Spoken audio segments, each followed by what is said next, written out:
जय श्री कृष्णा मित्रों, मैं आशा करता हूँ कि आप स्वस्थ होंगे, अपने जीवन में खूब आनंद उठा रहे होंगे और हर वो खुशियाँ मना रहे होंगे जिसको आप चाहते हैं, जिसकी आप इच्छा रखते हैं। तो हर आदमी अपने नए साल के लिए प्लानिंग कर लेता है कि मुझे इस साल में फलां फलां कार्य करने।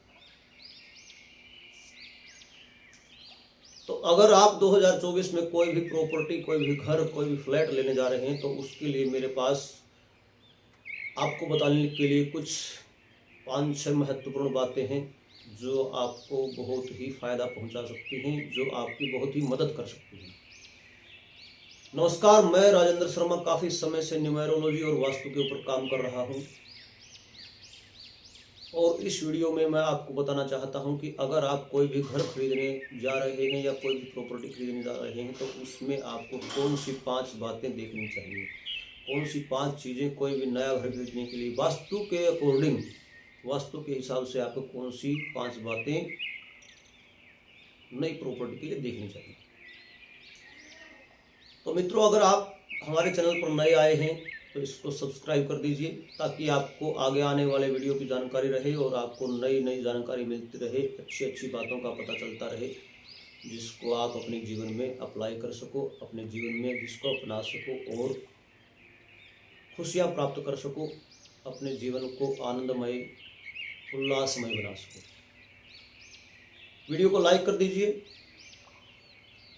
और अपने दोस्तों, मित्रों, सगे संबंधियों को शेयर कर दीजिए ताकि अगर वो भी कोई नई प्रॉपर्टी लेना चाहते हैं तो उनको भी इन बातों का पता होना चाहिए। तो चलिए हम शुरू करते हैं। सबसे पहली बात ये है कि अगर आप नई प्रॉपर्टी लेने जा रहे हैं तो वो 90 डिग्री होनी चाहिए, अर्थात या तो वो वर्गाकार हो या वो आयताकार हो। अगर इसके अलावा कोई भी प्रॉपर्टी आप लेते हैं तो उसमें उसी प्रकार के नुकसान आपको भुगतने पड़ेंगे जहाँ से वो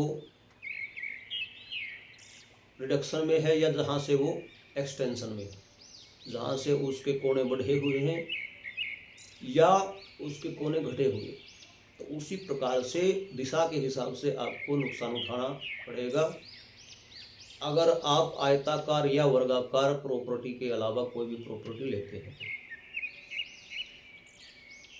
दूसरी और महत्वपूर्ण बात यह है कि जो भी आप प्रॉपर्टी लेने जा रहे हैं वो डेड एंड पे ना हो, अर्थात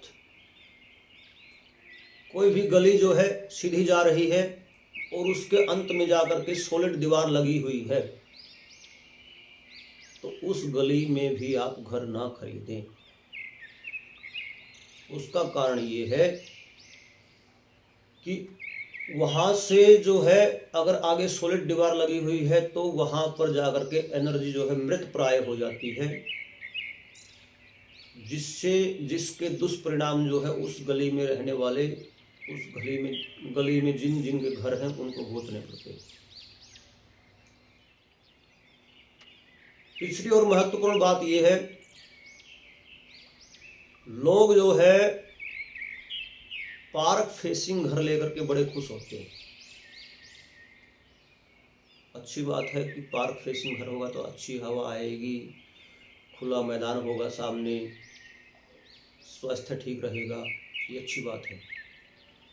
परंतु आपको ये देखना है कि अगर पार्क है तो वो कौन सी दिशा में है। अगर पार्क है तो वो केवल 3 दिशा में ही होना चाहिए। मैं आपको बता दूं, अगर उन 3 दिशा के अलावा किसी भी दिशा में पार्क है जिस प्रॉपर्टी को आप खरीदना चाहते हैं तो वो आपको उस दिशा के हिसाब से बड़े भारी नुकसान दे सकते हैं।